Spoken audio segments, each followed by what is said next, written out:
다 함께 사도신경으로 신앙을 고백합니다.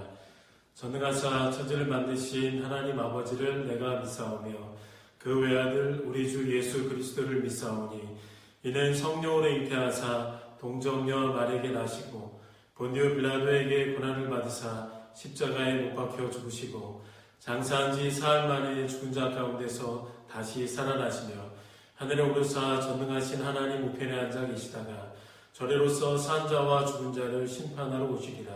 성령을 믿사오며 거룩한 공예와 성도가 서로 교통하는 것과 죄를 사하여 주시는 것과 몸이 다시 사는 것과 영원히 사는 것을 믿사옵나이다. 아멘. 찬송가 425장을 찬양하겠습니다. 주님의 뜻을 이루소서 고요한 중에 기다리니 진흙과 같은 날 빚으사 주님의 형상 만드소서 주님의 뜻을 이루소서 주님 발 앞에 엎드리니 나의 맘속을 살피시사 눈보다 희게 하옵소서 주님의 뜻을 이루소서 병들어 몸이 피곤할 때 권능의 손을 내게 펴사 강건케 하여 주옵소서 주님의 뜻을 이루소서 온전히 나를 주장하사 주님과 함께 동행함을 만민이 알게 하옵소서. 아멘. 오늘 새벽 함께 보실 하나님의 말씀은 로마서 1장의 말씀입니다. 봉독은 1장 17절만 봉독하겠습니다.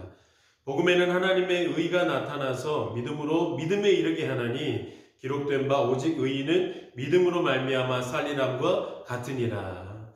여러분, 오늘부터 살펴보게 되는 로마서는 수많은 믿음의 사람들의 가슴을 뜨겁게 만들었던 위대한 성경입니다. 이 로마서를 통해서 참된 변화의 능력을 경험했던 가장 대표적인 인물들을 한번 뽑아보면 초대 교부 시대 때 쓰임을 받았던 어거스틴이라는 인물이 있고, 또 그리고 종교개혁의 중심 인물로 쓰임을 받았던 루터와 칼빈, 그리고 존 웨슬리와 수많은 믿음의 사람들이 이 로마서를 통해서 강력한 변화를 경험했다고 이렇게 알려져 있습니다. 그리고 지금도 많은 신자들이 이 로마서를 묵상하면서 큰 변화와 깨달음을 느끼고 있습니다. 왜 유독 로마서를 묵상하면서 많은 변화들을 경험하게 되는지는 여러분 너무 간단합니다. 로마서가 복음에 대해서 가장 풍성하게 선포하고 자세히 설명하고 있기 때문입니다. 바꾸어 말해볼까요? 결국은 복음을 진정으로 알고 복음을 깊이 깨닫게 되면 많은 사람들이 변화를 받게 된다는 사실입니다.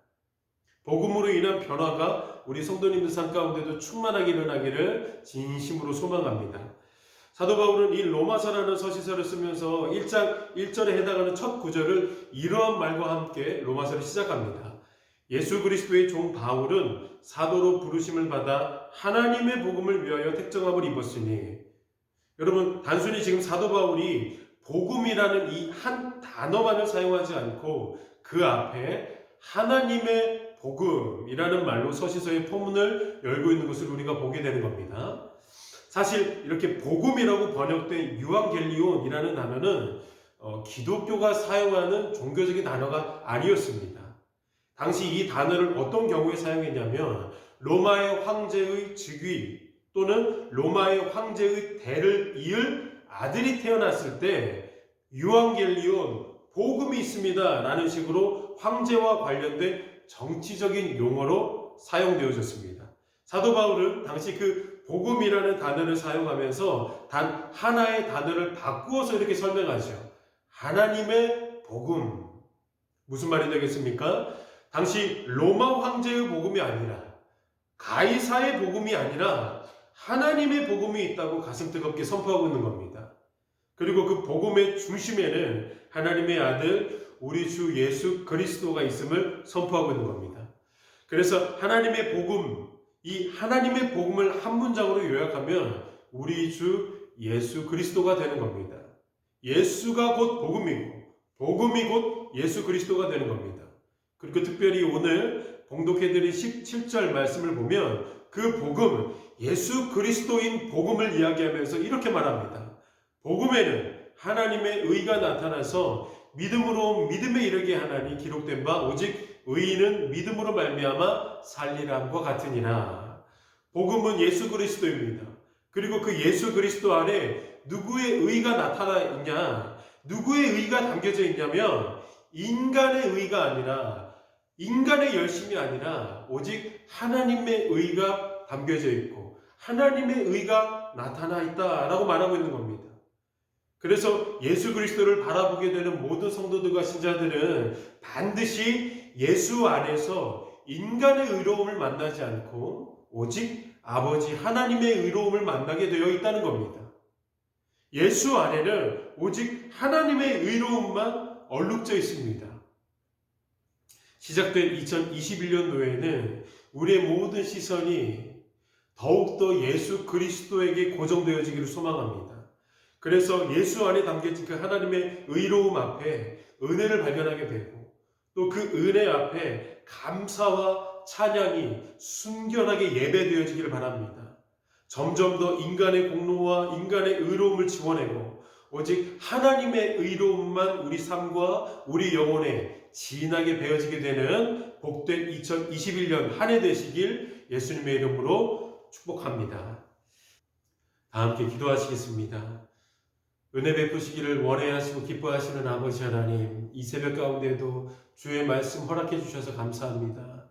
날마다 인간의 공로와 열심을 지원해주시고 예수 그리스도 안에 담겨져 있는 십자가 안에 담겨져 있는 하나님의 의로우심만 발견하게 하여 주옵소서. 그러므로 우리의 인생이 날마다 겸손하게 하시고 하나님만 드러내고 예수 그리스도만 자랑하는 성령이 함께 하시는 삶으로 은혜를 허락하여 주시옵소서. 이 새벽 가운데도 간절히 주님 기도하기를 원합니다. 기도하는 우리 모든 주님의 성도님들 가운데에 깊이 만져주시고 위로해 주시는 귀한 새벽의 시간 되어줄 수 있도록 함께하여 주시옵소서. 예수 그리스도 이름으로 기도드립니다. 아멘. 주기도문 하시겠습니다. 하늘에 계신 우리 아버지여, 이름이 거룩히 여김을 받으시오며 나라가 임하시오며 뜻이 하늘에서 이루어진 것 같이 땅에서도 이루어지이다. 오늘 우리에게 일용할 양식을 주시옵고 우리가 우리에게 죄 지은 자를 사하여 준 것 같이 우리 죄를 사하여 주시옵고 우리를 시험에 들게 하지 마시옵고 다만 악에서 구하시옵소서. 나라와 권세와 영광이 아버지께 영원히 있사옵나이다. 아멘. 우리 시간에는 다 함께 공동의 기도의 제목과 각자의 기도의 제목을 가지고 함께 기도하시겠습니다.